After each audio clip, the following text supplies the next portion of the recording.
नमस्कार, आप देख रहे हैं एनबीए न्यूज। मैं हेमंत अधिकारी। वास्तव में विश्व शांति के लिए महात्मा बुद्ध ने नेपाल में पैदा होकर बोध गया में शिक्षा यानी कि अपनी शिक्षा दीक्षा लेने के बाद विश्व समुदाय को शांति का मार्ग और इंसान को देखकर खुशी क्यों नहीं होता और इंसान को मारता क्यों है। तो ये सब चीजें जो है महात्मा बुद्ध ने जो है खोज करी और अपना ज्ञान जो है दुनिया सक्षम रखा और आज बहुत सी ऐसी कंट्रियां हैं जो महात्मा बुद्ध के मार्ग में है और वास्तविकता विश्व शांति भी आने वाला समय जो जिस हिसाब का आजकल का समय दिख रहा है वो विश्व शांति के मार्ग में महात्मा बुद्ध के अलावा मुझे लगता नहीं कि कोई दूसरा मार्ग दिखेगा। ये कहते हुए हमारे समाज में है बुद्ध से संबंधित या बुद्धि से संबंधित या बौद्ध से संबंधित आज हम चर्चा करेंगे। आपको एनबीए न्यूज में स्वागत है। अपना नाम सहित और आपका पद जो भी है जो जैसा भी है जहाँ है उसका सही दो शब्द रख दीजिए।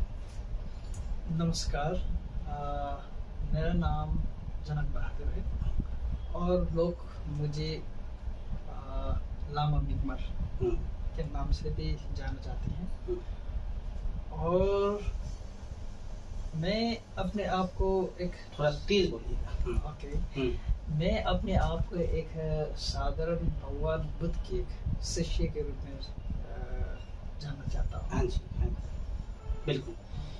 वास्तव में बुद्ध तत्व क्या है, आप इस मार्ग में क्यों आए, जैसे आप हमें पूछना चाहेंगे, जानना चाहेंगे तो क्यों आए और ये क्या है, इसके विषय बताइए।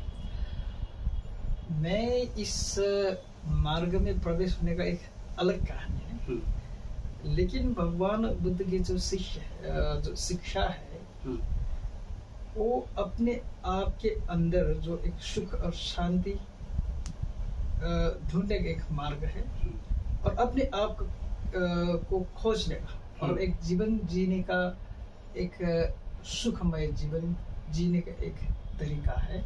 इसलिए लोग कहते हैं कि ये जो भगवान बुद्ध का शिक्षा है ये धर्म ने एक it's not religious, just people use to say it's philosophy, means it's way of living life, happy life. Okay, वास्तव में जो पूरा विश्व जानते ही है कि महात्मा बुद्ध नेपाल में लुम्बिनी में पैदा हुए, उसके बाद बोध गया में शिक्षा लिया।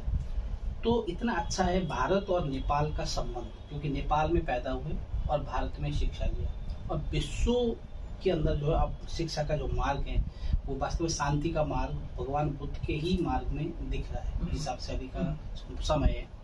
तो आपको कैसा लगता है कि भारत और नेपाल का इससे बढ़िया और क्या तर्क दिया जा सकता है? मैं बता देता हूँ। भारत और जो एक नेपाल है एक धार्मिक हिसाब से, जैसे बुद्धिज्म के हिसाब से देखने पर भगवान बुद्ध का जन्म नेपाल में हुआ और भगवान बुद्ध ने जो बुद्धत्व प्राप्त बोध प्राप्त हुआ, बुद्धत्व प्राप्त हुआ और कहाँ पे हुआ? बोध गया में। हाँ, थोड़ा तेज बोलिए। हाँ, बोध गया में हुआ और बुद्धत्व प्राप्त होने के बाद जो शरणार्थ है उसमें भगवान बुद्ध ने सर्वप्रथम जो धर्म चक्र प्रबोधन किया है, उपदेश दिया है शरणार्थ में और कुशीनगर में परिनिर्वाण हुआ। इसलिए बुद्धिज्म के हिसाब से भी भारत और जो नेपाल है इसके बहुत गहरा संबंध रहा है और हिंदुइज्म की से भी, जैसे पशुपतिनाथ है नेपाल में और माता सीता जानकी भी जनकपुर में नेपाल में जन्म हुआ और इससे भारत में श्री राम जी के साथ शादी हुआ। इसलिए हिंदुइज्म और बुद्धिज्म दोनों तरफ से बहुत गहरा संबंध है। हाँ, बिल्कुल। आगे अभी अब का वो तब का था, अब आधुनिक नेपाल भारत को कैसा और रास्ता हो सकता है कि बहुत ही अच्छे लेवल का, क्योंकि अभी हो रहा है लेकिन फिर भी कहीं न कहीं राजनीतिक दल की तरफ से कहीं न कहीं भारत नेपाल का मामला थोड़ा कभी खटपटाट आता है। तो और अच्छा जो पड़ोसी देश है, इससे नजदीक तो खैर और देश है ही नहीं, तो भारत और नेपाल का जो अच्छा मित्रता दोस्ताना और कैसे और कौन से ऐसे रास्ते हैं किसके जरिए और प्रगाढ़ हो सकता है? मुझको लगता है नेपाल और जो भारत में है और जो बुद्धिज्म और हिंदुइज्म ये सदियों से बहुत गहरा संबंध रहा है। अच्छा। और अभी मुझको लगता है सभी लोगों को जो भगवान बुद्ध ने जो उपदेश दिया, शांति का जो उपदेश दिया है, सभी को सिर्फ एक भाषण में सीमित न होकर के इसके अपने आचरण में भी अभ्यास करना चाहिए। जैसे कि हम मैत्री और करुणा के बातें करते हैं, मैत्री और करुणा की और तेज मैत्री और करुणा की बातें भी करते हैं, और जो लेकिन वो सिर्फ बातें में ही सीमित रह जाते हैं। इसलिए मुझको लगता है कि जो भगवान बुद्ध ने 4 आर्य सत्य का जो मार्ग दिखाया है, कौन कौन सा? दुख आर्य सत्य, समुदय आर्य सत्य और निर्वाण आर्य सत्य, और जिससे मार्ग आर्य सत्य, जो अष्टांगिक मार्ग है, उस अष्टांगिक मार्ग में चलकर ही हम विश्व में सुख शांति और खुद के अंदर भी सुख शांति के महसूस कर सकते हैं। बिल्कुल। आपको क्या लगता है कि जैसे नेपाल ऐसा नेतृत्व विकसित है विश्व शांति के लिए, भारत जो है विश्व शांति के लिए, कोई भारत अभी जो जैसे पश्चिम देश में भी दिख रहा है या नॉर्थ में भी दिख रहा है, जिन साहब के उत्तर में भी कहीं न कहीं जैसे यूक्रेन और रशिया के झगड़ा है, या अभी देख रहे हैं यहाँ पर इजराइल और हमास का जो झगड़ा चल रहा है, अभी हालांकि शांति की ओर जा रहा है, लेकिन क्या लगता है कि भारत इसको नेतृत्व कर सकता है? शांति का देश भारत में भी कहीं न कहीं इतना बड़ा देश है, तो अलग अलग समुदाय के हैं, तो आपस में कहीं न कहीं छुटपुट यहाँ पे भी कुछ न कुछ गड़बड़ चलता रहता है। इन सबको क्या नेपाल को ऐसा नेतृत्व देना चाहिए कि विश्व शांति के लिए एक छोटा देश हो बेशक, वो कुछ करे शांति के विषय को लेकर? शांति के विषय में जो नेपाल में एक विडंबना ये है कि नेपाली जो लोग है स्वयं कहते कि भगवान बुद्ध का जन्म हुआ देश है, लेकिन अधिकांश लोग जो नेपाल में रहने वाले लोग हैं, नेपाली लोग हैं, उन लोग भगवान बुद्ध क्या है और कौन है, और भगवान बुद्ध ने लोगों को क्या शिक्षा दिया था और उससे क्या लाभ प्राप्त कर सकते हैं, उसके विषय में जानना नहीं चाहते हो। नहीं, भगवान बुद्ध ने तो कहा कि इंसान इंसान को देखकर खुश क्यों नहीं होता और इंसान इंसान को क्यों मारता। मतलब एक तरह से झगड़ा होना, आपस में कलेश करना, मारना मिटना, ये क्या है, क्यों करते हैं? तो उनका एक खोज था। वास्तव में इस दुनिया में शांति के अलावा कुछ भी नहीं है। सबसे बड़ा हथियार, मैं अपने दर्शकों को भी बताऊंगा, इस दुनिया का यदि कोई सबसे बड़ा हथियार है तो है हाथ जोड़ना। ये हाथ जोड़ने से बड़ा हथियार कुछ नहीं है, तो कोई इससे छोटा नहीं बनता। इसलिए सबसे बड़ी बात है कि हम अहंकार के बजाय हमें छोटेपन में और हाथ जोड़कर जिस हिसाब से पूरी दुनिया में जीता जा सकता है, जैसे अशोक महान ने भी अंतिम में जाकर हथियार त्याग दिया और वो भी शांति के मार्ग में आ गए, और महात्मा बुद्ध के शिक्षा वर्ग में सुनने में आया, पढ़ने में चाहता है। सबसे पहले तो जो हमारा एक अज्ञान है, अज्ञानता के कारण से हमारे अंदर में जो लोभ, लालच और ईर्ष्या जो पैदा होती है, और एक सबसे पहला स्वार्थ जो अपने आप के अंदर में एक अहंकार और जो स्वार्थपन होता है, वो स्वार्थपन को पूरा करने के लिए लोग किसी भी हद तक जा सकते हैं। और हम लोगों के एक ऐसे अज्ञान है कि हम अपने खुश बनाने के लिए दूसरों को दुख दे, अपने आप को सुखी बनाने के लिए अपने आप को खुश, दूसरों को कष्ट देते, अपने खुशी के लिए दूसरे के लिए कष्ट देते हैं। लोग ये नहीं जानते हैं कि दुख को दूसरे लोगों को सुख देकर ही अब स्वयं खुश हो सकता है। बिल्कुल। मैं इसमें अभी हमारा दर्शक कहूंगा कि बाबा आमटे की माता जी ने एक शब्द दिया था कि जो सुख लेने में है उससे ज्यादा सुख देने में है। तो ये एक उनका मंत्र भी है। बाबा आमटे जो कोड़ियों के लिए बहुत काम किया, बाबा आमटे का बहुत बड़ा नाम है भारत के अंदर। तो उनकी माता जी ने उनको शिक्षा दिया था कि बेटा जो सुख लेने में है ना, उससे ज्यादा सुख देने में, इसलिए ऐसा समाज में काम करो कि आपके द्वारा लोगों को सुख मिले। तो ये तरह के बिल्कुल यही है। अब ऐसा बिल्कुल आपने जैसे कहा कि भाई लोग अपने सुख के लिए दूसरों की कष्ट देते हैं, तो अब कैसा इस समाज को, जैसे से समाज विखंडित होते जा रहा है, एक आपस में, जैसे आपने कहा कि यूरोपीय कंट्री में देखते हैं कि परिवार भी एक परिवार बच्चों को भी अंडर करना मुश्किल हो रहा है। जैसे आपने देखा अब देश विदेश में भ्रमण करते हैं, भारतीय संस्कृति और पश्चिमी संस्कृति में ऐसा अब समय आ रहा है कि दोनों संस्कृति को मिक्सअप किया जा रहा है, तो पता ही नहीं चलता कौन सी भारतीय कौन सी यूरोपियन है। अब ये भारत में भी फैल रहा है, तो अब कैसे रोका जा सकता है, या कैसे पुरानी संस्कृति को अपनाया जा सकता है, या पूर्ण रूप में पश्चिमी सभ्यता को अपनाकर हमें चलना पड़ेगा, इस पे विषय बताइए। इसमें भारत जैसे है वैसे बहुत सुंदर है, और जो भारत का जो एक सांस्कृतिक परंपरा है एक बहुत अच्छा है, क्योंकि पश्चिम लोगों को जो बाहरी जो एक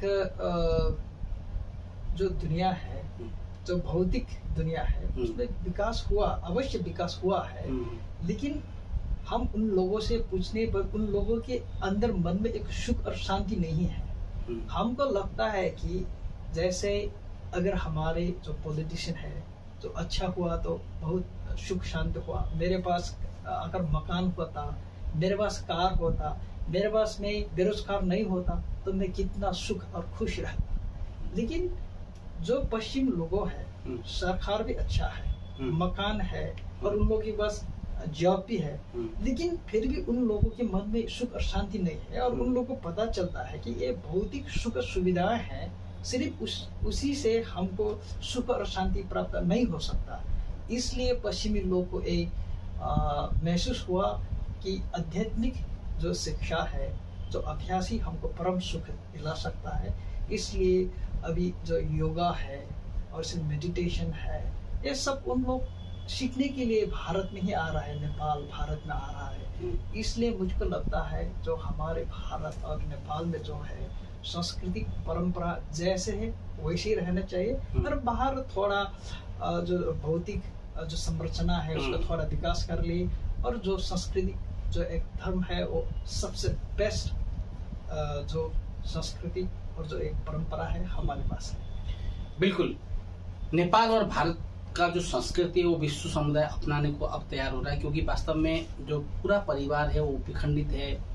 कितना भी सुख सुविधा है हमारे पास, लेकिन अंतर आत्मा में अगर शांति नहीं है तो वो भी बेकार चाहता है। और वास्तव में कई बार हम हंसते हैं, कई बार हम दिल से नहीं हंस पाते। हम कोशिश करते हैं सुबह से हा हा हा करके हंसते हैं, अंदर से हंसना चाहिए कहते हैं, लेकिन कहीं ना कहीं दिल यानी कि मन को हंसना चाहिए। अगर मन से ऑटोमेटिक, कई बार आपने देखा होगा हंसी आप रोकते हो तब भी हाँ मुंह से रोक रहे हो, लेकिन हंसी अंदर से आता, रोक नहीं पाते, वो वाला हंसी आना चाहिए। वैसे ही स्वामी जी ने कहा कि भाई आप जो है अंतर आत्मा से आना चाहिए। सुख सुविधा पाने से ही खुशी नहीं मिलती, जिसका पाने का एक ही तरीका है ध्यान, मेडिटेशन, योगा और परमात्मा का ध्यान। जो भी अपना अंतर आत्मा से किसी को भी मानता हो, कोई भी धर्म मानता हो, वो वास्तव में अंतर आत्मा से ही मानेगा। आप किसी को भी हृदय से मानते हो, चाहे आप किसी को लगाव में किसी के होने के लिए किसी के ऊपर अट्रैक्टिव होते हो, या अपने माँ बाप को प्यार करते हो, या किसी अपने मित्र को प्यार करते हो, तो कितना दिल से करते हो। तो वैसे ही हम एक समाज के अंदर भी एक दिल से आए, परमात्मा से भी दिल से मिले, तो उसका एक अलग मेडिटेशन से जिस हिसाब से हम हासिल कर सकते हैं, स्वामी जी ने कहा। स्वामी जी अंतिम में जैसे यहाँ पे भी अभी आपका नेपाल और भारत में बौद्ध का अलग अलग गुम्बाएं बन रहे हैं, अलग अलग लामा हैं, या वो भी कोशिश कर रहे हैं कि अलग अलग एक होता है ना, एक आपका एक समूह तो है, लेकिन एक उसमें भी कहीं ना कहीं अलग अलग बन के अलग अलग ही रहने की कोशिश करते हैं। उसमें भी एक एकताबद्ध आने में भी थोड़ी कठिनाई होती है। इस विषय में आप क्या कहते हैं? ये इसके कारण हुआ कि लोग सिर्फ जो अध्ययन करते हैं उसका अभ्यास नहीं करते। हाँ। इसलिए इसका अभाव है। जो धर्म ग्रंथ ने कहा हुआ उसके हिसाब से अगर अभ्यास किया जिसने, और जिसके पास अभ्यास करके जो सही मार्ग में चला है, वो लोग कभी ऐसे नहीं करते।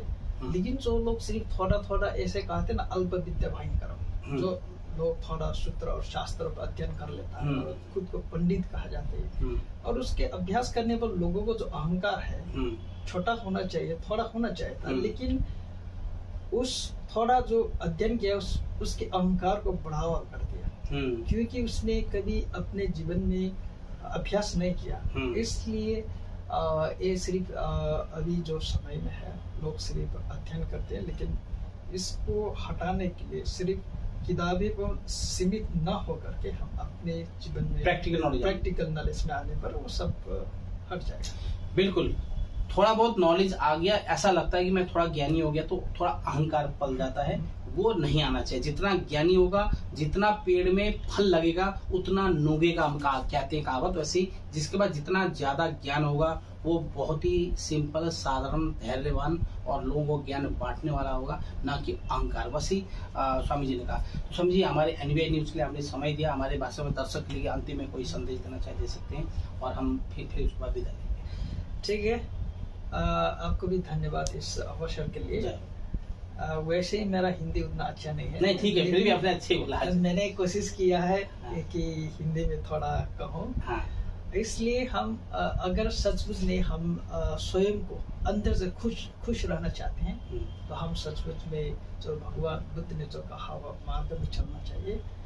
और सिर्फ कहावत में नहीं, सिर्फ किताबें पढ़कर नहीं, वो प्रैक्टिकल रूप में जो भगवान बुद्ध ने उपदेश दिया हुआ अष्टांगिक मार्ग है, और भी बहुत मार्ग है और उपदेश है, उसको फॉलो करे, उसका अध्ययन करे और उसका अभ्यास अपने तन, मन और वजन से वाणी दे। उसका अभ्यास करने पर सचमुच हमको अंदर से जो एक सुख और शांति हम सबको प्राप्त हो सकता है। आपका शुभ नाम सहित हमारे जो जिस जहाँ पर रहते हैं उस हिसाब से बता दीजिए। मेरा नाम लामा निगमर, और मैं अभी काठमांडू रॉयल फाइट मोनेस्ट्री में रहता हूँ, और कभी कभी थोड़ा देश विदेश में थोड़ा सा भ्रमण के लिए जाता हूँ। आपने पढ़ाई सिक्किम से करी? मैंने पढ़ाई सिक्किम रुमटेक मोनेस्ट्री से किया है, और जो संपूर्णानंद संस्कृत विश्वविद्यालय के अंदर में वहाँ से आचार्य भी किया है। लेकिन मैं भी सिर्फ नाम ही के आचार्य हूँ, लेकिन मैं भी अपने अभ्यास करने का एक प्रयत्न कर रहा हूँ। नहीं, बहुत ही अच्छा बताया महाराज जी ने, सोलामा जी ने, कि भाई ये जो ज्ञान है, ज्ञान जितना भी हासिल करो कमी होता है, और हमें सीखते रहना चाहिए और सिखाते रहना चाहिए। ज्ञान जितना बांटोगे उतना ही बढ़ता है। तो ये कहते हुए आप लोगों से हम विदा लेते हैं, और हम फिर आगे कहीं न कहीं फिर किसी न किसी के साथ मुलाकात करेंगे। हस्त नमस्कार, शुभ दिन, शुभ रात्रि, जय हो।